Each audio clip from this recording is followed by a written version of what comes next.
ومن يشاقق الرسول من بعد ما تبين له الهدى ويتبع غير سبيل المؤمنين نوله ما تولى ونصله جهنم وساءت مصيرا. نحمده ونصلي على رسوله الكريم، اما بعد. قال الله سبحانه وتعالى في كلامه المجيد والفرقان الحميد: اعوذ بالله من الشيطان الرجيم، بسم الله الرحمن الرحيم. ومن يدبر الامر فسيقولون الله. سورہ یونس آیت نمبر 31. معزز محترم حاضرین و سامعین، دینی ملی بھائیوں، آج کے اس ہفتہ واری درس میں ایک انتہائی اہم موضوع اور ٹاپک تصوف اور تصور شیخ. بہت ہی اہم چیز ہے یہ. صوفیزم، اس کی بنیاد، اس کی تاریخ کیا ہے. یہ صرف ٹاپک ہی نہیں ہے، بلکہ ایک کہا جائے کہ ایک ایسی چیز ہے جس پر بڑی بڑی کانفرنسیں ہوئی ہیں، جس پر علماء کرام نے کافی کتابیں لکھی ہیں. سب سے پہلی چیز ہم آتے ہیں تصوف کی تاریخ کیا ہے. تصوف کی جو تاریخ بتائی جاتی ہے، ان کے ماننے والے جو یہ دعویٰ کرتے ہیں وہ یہ کہتے ہیں کہ یہ تصوف جو ہے رسول اکرم صلی اللہ علیہ وسلم ہی سے ثابت ہے، جو کہ سراسر جھوٹ ہے، جس کا کوئی وجود نہیں. اور کچھ لوگوں کا یہ کہنا ہے کہ حضرت ابوبکر صدیق رضی اللہ تعالیٰ عنہ سے ثابت ہے کہ اللہ کے نبی صلی اللہ علیہ وسلم نے ان کو ایک ذکر سکھایا تھا، اللہ اللہ کہو. یہ ایسی روایت ہے جس کا کوئی ثبوت نہیں، نہ ضعیف میں نہ موضوع میں، خالی اپنی طرف سے بنائی ہوئی چیز ہے. اور کچھ لوگوں نے کہا حضرت علی رضی اللہ تعالیٰ عنہ سے ثابت ہے، جس کی بنیاد پر اس کے فرقے کا نام فرقہ علویہ رکھا گیا. تو اس کی اصل تاریخ کیا ہے؟ بہت بڑے مورخ تیونس کے، جو افریقی کنٹری میں سے آتا ہے، یہ علامہ ابن خلدون رحمۃ اللہ علیہ، مقدمہ ابن خلدون، بہت ہی بہترین فلسفۃ التاریخ میں ہے. ہم سے زیادہ اس کی ریسرچ غیر کرتے ہیں. بہت ہی اہم کتاب ہے. سب سے پہلا صوفی جو ہے ابو ہاشم الصوفی. ان کی ایک دلیل یہ ہے کہ خلیفہ مامون عباسی خلیفہ ہے. بغداد میں خلافت عباسیہ کی سینٹرل گورنمنٹ رہا کرتی تھی. تو وہاں پر ایک شخص آیا، اور جو حاجب کہا جاتا، حاجب اس کو کہا جاتا جو سیکورٹی ہوتا، خاص سیکورٹی ہوتا ہے کسی پی ایم کا یا سی ایم کا. تو اس نے جب جا کے دیکھا کہ ایک ایسا شخص ہے، بزرگ ہے، جو موٹے لباس میں ملبوس ہے اور آپ کے سامنے آنے کی اجازت چاہتا ہے، تو اسی وقت کہا اظنہ من اہل التصوف، میرا خیال ہے کہ یہ اہل تصوف میں سے ہوگا. لیکن سب سے پہلی جگہ کون ہے جہاں پر اس کا وجود ہوا؟ اسکندریہ ایک شہر ہے ایجپٹ کے اندر، جو دریائے نیل سمندر کے کنارے واقع ہے. مصر کے دو مشہور شہر اسکندریہ اور قاہرہ. اسکندریہ جو ہے یہاں پر سب سے پہلے وجود ہوا. اب ان کو تصوف اور صوفی کیوں کہا جاتا ہے؟ اس میں 2000 سے زیادہ قول ہیں. آپ اس کو نیٹ پہ بھی سرچ کریں گے، جو ویکیپیڈیا بہت ہی لوگ زیادہ جس کو پڑھتے ہیں، اس میں بھی صاف لکھا ہوا ہے کہ اس کی اصل کیا ہے، کیوں کہا جاتا ہے. 2000 قول یعنی 2000 باتیں اس کے بارے میں ہیں. اس کے باطل ہونے کے لیے یہی کافی ہے کہ 2000 رائے ہیں اس کے بارے میں. کسی نے کچھ کہا، کسی نے کچھ کہا، کسی نے کچھ کہا.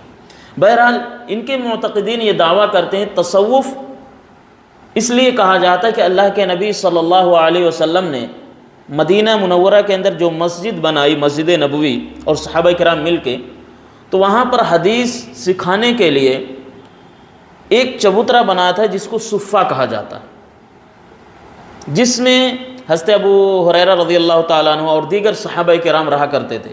ان کا کام دن میں تعلیم حاصل کرنا، رات میں قیام کرنا، اور رات کے کچھ حصے پہلے جا کر کے پانی لے کے آنا، لکڑیاں اکٹھا کرنا، اور اس طریقے سے اپنے آپ کو وقف کر دیے. تو کہتے ہیں صفہ، وہاں سے ہماری نسبت ہوتی تصوف، جو کہ سراسر غلط ہے. کیونکہ جب یہ بات ثابت ہو گئی عہد نبوی صلی اللہ علیہ وسلم میں، عہد صحابہ میں، عہد تابعین میں اس اصطلاح کا اور اس جماعت کا کوئی وجود نہیں تھا. یہ بات تمام لوگ جانتے ہیں۔ تو یہ بات آئی کہاں سے؟ دوسری بات یہ ہے کہ یہ یونان کا لفظ ہے، صوفیسٹ ایسا کچھ کر کے لفظ ہے، وہ عبرانی زبان، جس کا مطلب یہ ہوتا ہے اپنے آپ کو کسی کے حوالے کر دینا۔ یونان جو آج کل گریک کہا جاتا جسے، وہاں پر پرانی کلچر، پرانی تہذیبیں تھیں، ستاروں کا پوجنا، سانپ کا پوجنا، اور اس طریقے سے آب و ہوا، سورج چاند وغیرہ کا پوجنا وغیرہ وغیرہ، اس طریقے سے یہاں سے آیا، کیونکہ وہ لوگ اپنے جو غلط معبود تھے ان کے سامنے اپنے آپ کو حوالے کر دیتے تھے۔ یہ دوسری بات ہے۔ تیسری بات یہ ہے کہ یہ پرانے ہندوستان کے پرانے لوگ جو ننگے رہا کرتے تھے، آج بھی کچھ ایسے ریلیجیس ہیں جیسے جین دھرم ہو گیا، جو اپنے آپ کو ننگے رہنے کو کہتے ہیں کہ یہ چیز ثابت، کہتے ہیں کہ یہ ان کی پرانی سبھیتا، پرانی تہذیب سے ثابت ہے۔ اور ایک چوتھی قول بتاتا ہوں، یہ سب نیٹ پہ موجود ہے، جو محققین نے لکھا ہے، جو انٹرنیشنل مورخ کہا جاتا ہے، روسی مورخ ہیں، اسی طریقے سائبیریا کے کچھ مورخ ہیں، یہ میں ان کی نظر میں بتا رہا ہوں۔ کچھ کا کہنا ہے کہ یہ بدھزم سے نکلا ہوا فرقہ ہے۔ ان میں ایک چیز آتی ہے گیان دھیان، یعنی اپنے آپ کو کسی درخت کے نیچے اور ایک ایسا بنا سلا ہوا کپڑا ایسے لپیٹ لے کے اور آلتی پالتی مار کے بیٹھے رہنا۔ اس سے کیا ہوا ہے؟ اللہ رب العالمین کا ظہور ہوتا ہے اس کی جسم کے اندر، نعوذ باللہ اس بندے کے اندر، اور اس کو ایک خاص قسم کی تعلیم حاصل ہوتی۔ کچھ نے کہا کہ نہیں، یہ کرسچنوں کے جو خاص قسم کے بابے ہوتے تھے جن کو قسیسین رہبان کہا جاتا تھا ان سے ہیں۔ کچھ نے کہا یہودیوں سے، کچھ نے کہا کہ مجوسیوں سے۔ بہرحال یہ مشہور 4-5 قول جو میں نے آپ کے سامنے، یہ بہت ہی مشہور قول ذکر کیا گیا۔ اب علماء کرام نے، جیسے شیخ الاسلام امام ابن تیمیہ رحمۃ اللہ علیہ، انہوں نے جو اپنے فتاوے کے اندر اور دیگر کتابوں کے اندر لکھا ہے، صاف ظاہر ہے کہ یہ مجوسیوں اور اس طریقے سے ان کی مخلوط نسلوں میں سے ظاہر ہوئی۔ سن 2 ہجری کے آخر میں ان کا ظہور ہوا، جب فتنے ظاہر ہونے لگے، اور ان کا ظہور اس وقت ہوتا ہے جب خلافت عباسیہ قائم ہونے کے بعد خلیفہ مامون، جہاں پر امام احمد بن حنبل کو ستایا جاتا ہے خلق قرآن کے بارے میں، کہ نعوذ باللہ قرآن کو کہیے کہ یہ قرآن نعوذ باللہ مخلوق ہے۔ کہا کہ قرآن مخلوق نہیں، اللہ کا کلام ہے، اللہ کی صفات ہے۔ اس ڈیپ میں ہم نہیں جائیں گے، بس اتنا ہی، جس پر بے شمار کئی ہزار علماء اہل سنت والجماعت علماء حدیث کو جیل میں ڈالا گیا، اور کچھ لوگ شہید ہو گئے، اور کچھ لوگ آخری سانس تک لڑتے رہے، چلے گئے۔ تو اسی دور میں ظہور ہوتا ہے۔ کیسے؟ جب خلیفہ ہارون الرشید کے بعد اور بھی خلفاء آتے ہیں تو انہوں نے یونان کی دیگر کتابوں کو عربی میں ترجمہ کرتے ہیں، اسی طریقے سے مصر کی پرانی سبھیتا اور تہذیب کو عربی میں ترجمہ کرتے ہیں، تو وہیں سے ان کا دھیرے دھیرے ظہور ہوتا ہے۔ اور پھر 2 صدی ہجری کے بعد بہت زیادہ اسلام میں دیگر قومیں داخل ہوئیں، اور دھیرے دھیرے وہ اپنے کلچر اور تہذیب کو چھپائے رکھی، اور انہوں نے اسلام کو نقصان پہنچانے کے لیے بظاہر عبداللہ ابن ابی بن سلول کا لباس پہنا، یعنی اس کا چہرہ اپنے آپ کو بنایا، اسلام کو ظاہر کرنے کی کوشش کی، نفاق کا سہارا لیا، اور اندر اندر میں اپنی تعلیم لوگوں تک پھیلاتے رہے۔ یہ چیز آپ کو متحقق طریقے سے نیٹ پہ بھی ملے گی، اور ان کے علماء سب کہتے ہیں یہ چیز برحق ہے، کوئی ایسی چیز نہیں ہے کہ جو آپ سے کوئی چیز چھپائی جا رہی ہے۔ یہ ان کی مختصر تاریخ ہے۔ ان کے عقائد کی طرف ہم آتے ہیں۔ ان کے عقائد بے شمار عقائد ہیں، جن میں سے ایک عقیدہ یہ ہے، برحق صرف یہی ہے، ان کے سوا کسی اور کو رہنے کا حق نہیں۔ دوسرا یہ ہے کہ اولیاء صالحین یہ ان کے سب سے بڑے مددگار ہیں، ان کے دوسرے عقیدے۔ تیسرا عقیدہ یہ ہے کسی خاص شیخ کی پیروی کرنا صوفی پر واجب اور لازم ہے، جن میں سے قطب ہیں، ابدال ہیں، اور اوجاد ہیں، اور سالک ہیں، اور طارق ہیں، جس کو طریقت بولا، شریعت و طریقت، یہ بہت چلتا ہے دیگر بھائیوں کے یہاں۔ تو ان کا مطلب یہ ہے کہ مرجع اپنے آپ کو ان کے حوالے کر دینا۔ اس کی مثال علماء عرب نے یہ دیا ہے کہ جیسے ایک میت ہوتا ہے، اس کو نہلانے والے نہلاتے ہیں، لیکن وہ میت کوئی حرکت نہیں کر سکتا۔ اسی طریقے سے ایک وہ شخص ہوتا ہے جو اپنے پیر کو مانتا ہے، ایسے ہی اس کے سامنے وہ کچھ اپنی زبان سے نہیں کہہ سکتا، اس نے اس پر بیعت کر لی یا ان کے نظریے کو اس نے مان لیا۔ اس کے لیے ضروری ہے کہ اس کی بات کو فالو کرے، چاہے قرآن حدیث کی بات ٹکرائے یا نہ ٹکرائے، اس کے یہاں ایسا کوئی تصور نہیں۔ اس کے یہاں تعصب ہے کہ اپنے شیخ کی بات کو ہی ماننا اور انہی کی بات کو اونچا رکھنا، یہ سب سے پہلی چیز ہے۔ چوتھا عقیدہ یہ ہے کہ ان کے جو بڑے بڑے لوگ ہیں، جیسے میں نے کہا قطب ہیں، ابدال ہیں، اور اس طریقے سے جو لوگ ہیں، ان کا یہ تصور ہے کہ اللہ کی طرف سے ان کو ایک تصور اور ایک تصرف کا اختیار دیا جائے۔ تصرف یہ ہے کہ وہ اپنی طرف سے کسی کو اولاد دے سکتے ہیں، کسی کو مار جلا سکتے ہیں، کسی کو کچھ کر سکتے ہیں، یہ ان کا عقیدہ ہے۔ یہ عقیدہ کہاں سے آیا؟ وہی مجوسیوں سے آیا اور دیگر نصارہ سے آیا، یہ وہیں سے عقیدے آئے ہیں، یہ وہیں سے ایک مکس، ایک کھچڑی بنی ہوئی ہے کہ اللہ نے ان کو نعوذ باللہ کچھ اختیارات دیے ہیں اور انہی اختیارات کے مطابق یہ چلتے ہیں اپنے آپ کو اور چلاتے ہیں۔ اور اسی طریقے سے قطب اور ابدال کا مفہوم بھی سمجھ لیجئے۔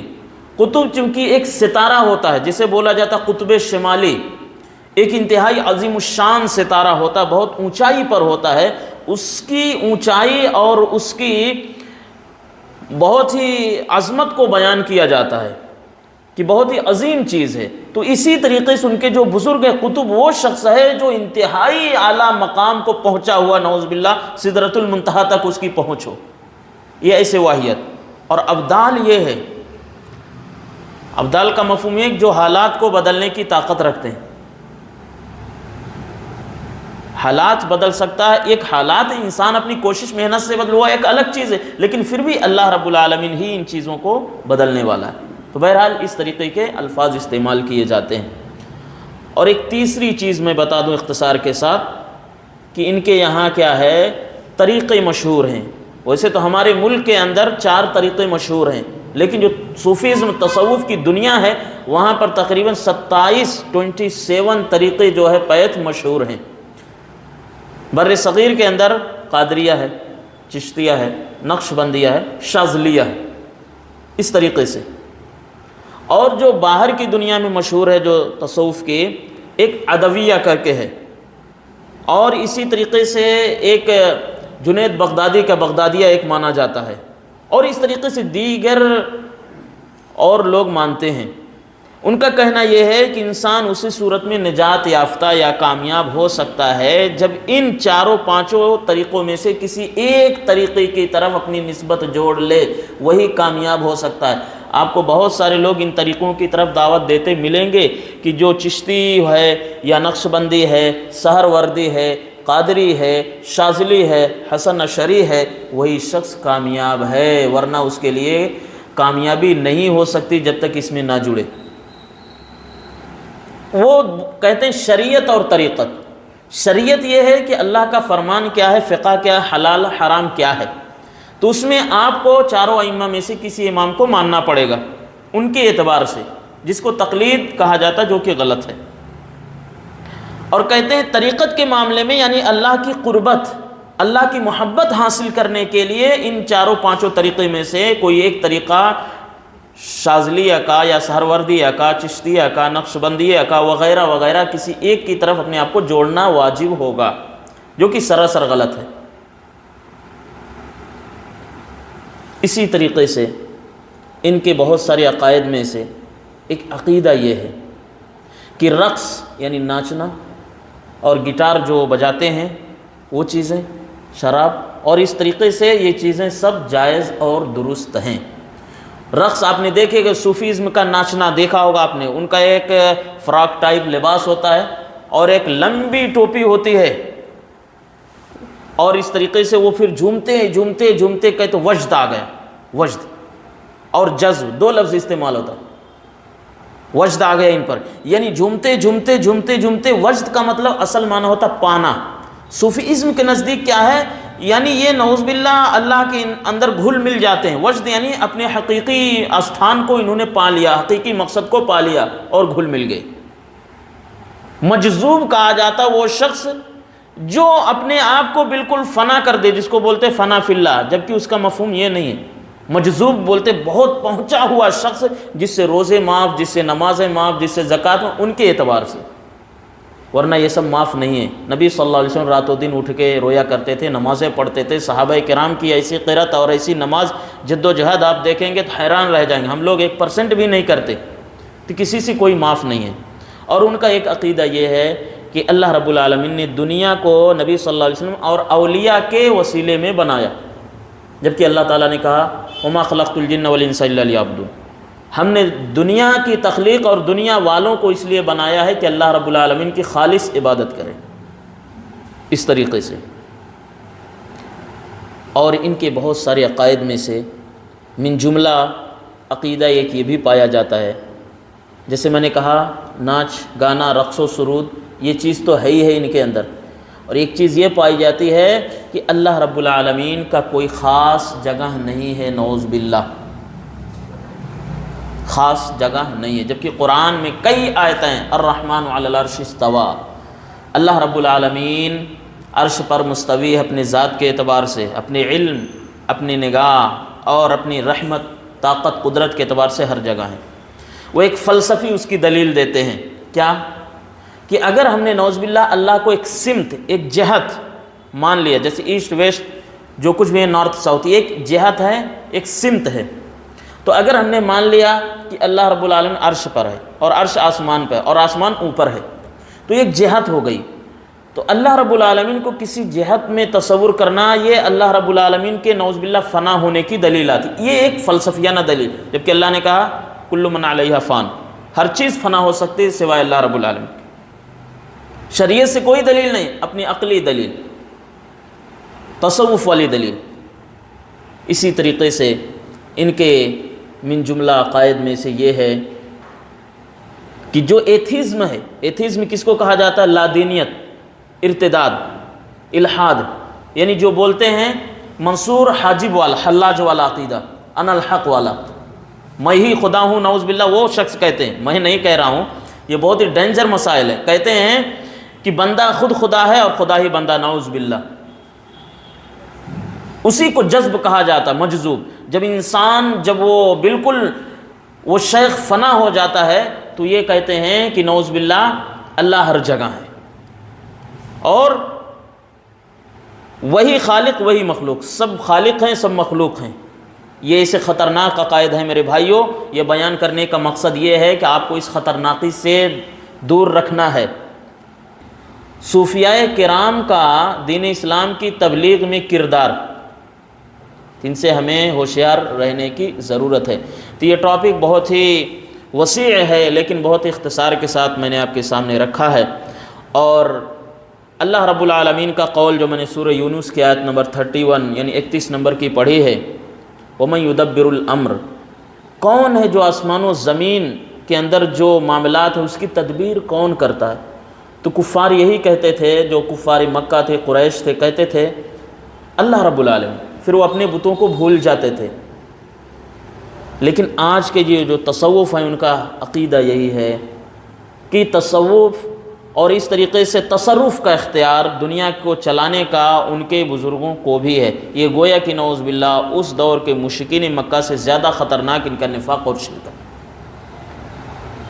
اور ان کے بڑے بڑے علماء کرام ہیں جس کو وہ اپنا پیشوا مانتے ہیں۔ جلال الدین رومی، وہ جلال الدین الگ ہیں جو سیوطی ہیں، ایک تفسیر ہے جلالین، جو جلال الدین سیوطی بہت بڑے محدث ہیں، یہ الگ ہیں۔ یہ جلال الدین رومی جو ہے یہ شاعر ہیں اور تصوف۔ اسی طریقے سے ابو حامد غزالی، اسی طریقے سے آپ کو ابن عربی تو مشہور ہے، کچھ حصہ آپ کو ابو نعیم الاصفہانی حلیۃ الاولیاء میں مل جائیں گی۔ یہ سب تصنیفات ہیں، قشیری کی کتاب ہے اس کے اندر۔ یہ جو پرانی زمانے کی کتابیں ہیں وہ میں بتا رہا ہوں۔ تو اس طریقے سے اس کو مدون کیا گیا، اس کو بنایا گیا، اور ہر جگہ ہر ملک کے الگ الگ نظریے اور عقائد پائے جائیں گے۔ اور یہ کہتے ہیں کہ نعوذ باللہ شیخ الاسلام ابن تیمیہ بھی جو ہے رحمۃ اللہ علیہ تصوف کی تعریف کی ہے، اور کچھ لوگ یہ کہتے ہیں امام ابن قیم رحمۃ اللہ علیہ پہلے نعوذ باللہ صوفی تھے، اور کچھ لوگ کہتے ہیں حضرت ابو ذر غفاری رضی اللہ تعالیٰ عنہ کو کہہ دیا، وغیرہ وغیرہ۔ بہرحال یہ جو ہے ذکر اذکار کو بہت زیادہ اہمیت دیتے تھے، تو انہوں نے وہاں سے یہ پکڑا کہ اپنے آپ کو خاص حلیہ شکل میں رکھ کے اور جنگلوں میں نکل جانا، رہبانیت جس کو کہا جاتا، جس کو کہا جاتا بنواس، جس کو کہا جاتا بیراگ لے لینا۔ لا رہبانیت فی الاسلام، اسلام کے اندر رہبانیت نہیں ہے۔ اسلام کے اندر یہ ہے کہ انسان لوگوں کے اندر رہ کے ان کی مشکلات کو حل کرے، ان کے معاملات کو حل کرے اور ان کے مصائب پر صبر کرے، یہ اصل اسلام ہے۔ نبی صلی اللہ علیہ وسلم کے پاس 3 لوگ آئے تھے، بخاری شریف کی روایت ہے، کہا کہ نبی صلی اللہ علیہ وسلم کیسی عبادت کرتے ہیں؟ امہات المومنین نے بتایا کہ ایسے ایسے نماز پڑھتے، ایسے ایسے عبادت کرتے ہیں۔ تو ان تینوں میں سے ایک شخص نے کہا کہ ہم زندگی بھر شادی نہیں کریں گے، ایک نے کہا ہم زندگی بھر جو ہے روزہ ہی رکھیں گے، ایک نے کہا کہ ہم رات بھر قیام میں رہیں گے، سوئیں گے نہیں۔ تو نبی صلی اللہ علیہ وسلم آئے، آپ کو بتایا گیا 3 لوگ ایسے آئے تھے اور ایسے ایسے کہا۔ آپ صلی اللہ علیہ وسلم سخت ناراض ہوئے، کہا کہ میں شادی بھی کرتا ہوں، عبادتیں بھی کرتا ہوں، اور اس طریقے سے روزے بھی رکھتا ہوں، افطار بھی کرتا ہوں، یہی میرا واضح طریقہ ہے، جو اس واضح طریقے سے اختلاف کرے گا وہ ہمارے طریقے پر نہیں ہے۔ تو خلاصہ کلام یہ ہے کہ تصوف اور تصور شیخ، ایک چیز اور عقیدہ رہ گیا میں بتا دوں، ان کے اندر شیخ کا جو تصور ہے، تصور شیخ، اس کو سمجھیے۔ اس کی دلیل کیا دیتے ہیں لوگ؟ جبرائیل علیہ السلام کی دلیل کیا ہے، جو بخاری مسلم میں ہے اور مشکات کی مشہور حدیث ہے۔ جبرائیل علیہ السلام جب آتے ہیں نبی صلی اللہ علیہ وسلم کے پاس، بالکل بہترین لباس میں، پراگندہ بال میں، اور وہ سفید لباس ہوتا ہے، تو اسلام کے بارے میں پوچھتے ہیں، ایمان کے بارے میں پوچھتے ہیں، تو نبی صلی اللہ علیہ وسلم کہتے ہیں کہ سوال کرنے والا بہتر جانتا ہے۔ اسی میں ایک چیز ہے احسان۔ احسان کی تعریف، ڈیفینیشن کیا ہے؟ کہ آپ اللہ کی اس طرح سے عبادت کریں، اس تڑپ کے ساتھ کہ آپ اللہ کو دیکھ رہے ہیں، یا اگر یہ تصور نہ ہو پائے تو یہ تصور ضرور کیجئے اللہ آپ کو دیکھ رہا۔ تو نماز میں فضول چیزوں سے بچے گا آدمی، بار بار ادھر ادھر دیکھنے یا حرکت کرنے وغیرہ وغیرہ سے، یعنی نماز بہت بہترین طریقے سے پڑھنا، یہ ہے احسان شریعت کی نظر میں۔ ان کے یہاں احسان کا مطلب کیا؟ تصور شیخ، یہ چیز سمجھیے، شیخ کا تصور، یعنی شیخ کا ہی سکہ چلتا ہے، اور نماز میں بھی اپنے شیخ کو دماغ میں بسا کر ہی عبادت پڑھنا ہے، عبادت کرنا ہے، اور اسی حساب سے چلیں گے تو شیخ آپ کے روزے، نماز، حج، زکوٰۃ، دیگر گناہ کی کفارہ کر دیتے، آپ کو کچھ کرنے کی ضرورت نہیں ہے، خالی جا کے وہ زیارت کر آئیں، ان کو سلام کر کے آئیں۔ یہ ہے ان کے نزدیک تصور شیخ، جو یہ کہا جاتا ہے کہ ہمارے پیر صاحب دیکھ لیتے ہیں، ہمیں کرنے کی ضرورت نہیں، ہمارا مطلب کیا، مطلب ہمارے اندر حوصلہ نہیں ہے، ہمارا مقام ہی نہیں ہے، وہ اتنے پہنچے ہوئے اولیاء اللہ، کوئی پہنچا ہوا نہیں ہے۔ اللہ نے واضح فرما دیا، جو شخص اللہ کے حکموں پر چلتا ہے، اس کی توحید صحیح ہے، نبی صلی اللہ علیہ وسلم کی سنت پر چلتا ہے، وہی اللہ کا دوست ہے، وہی بہتر ہے اللہ کی نگاہ میں اور سنت کی نگاہ میں۔ تو یہ ٹاپک بہت ہی وسیع تھا، خلاصہ کلام یہ ہے، تصوف کا اسلام کے اندر کوئی جگہ نہیں ہے، اس کا کوئی وجود نہیں ہے۔ اللہ رب العالمین سے دعا ہے کہ اللہ تعالی ہمیں ہر طرح کے فتنوں سے بچائے اور تصوف جیسی چیزوں سے بچے رہنے کی توفیق عطا فرمائے، صحیح اسلام کی نشر و اشاعت کرنے کی توفیق عطا فرمائے۔ آمین۔ وآخر دعوانا الحمدللہ رب العالمین۔